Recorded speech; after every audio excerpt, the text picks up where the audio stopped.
Aussi que cet ouvrage pourrait être l'évangile de Barnabé, un texte dans lequel Jésus citerait l'avènement du prophète Mahomet. Quoi qu'il en soit, le manuscrit a été placé sous haute protection. Il serait estimé à plus de 17 millions d'euros. Cette Bible soutient que Jésus n'a pas été crucifié, le Vatican est sidéré.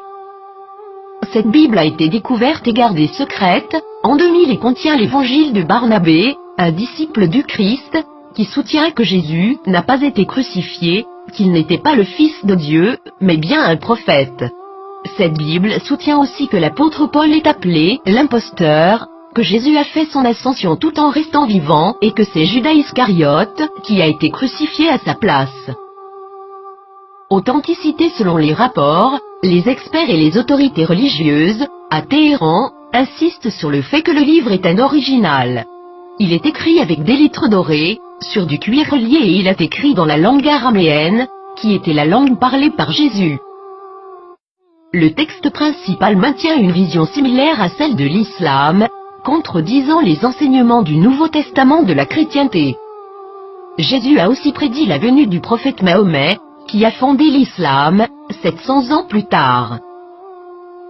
Plusieurs croient que, durant le concile de Nicée, l'Église catholique a choisi la forme qu'aurait la Bible, omettant l'évangile de Barnabé, parmi d'autres, et favorisant les 4 évangiles que nous connaissons aujourd'hui.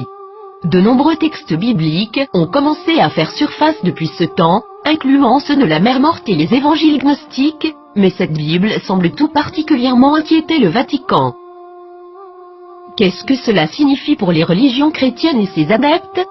Quelque chose d'inconfortable.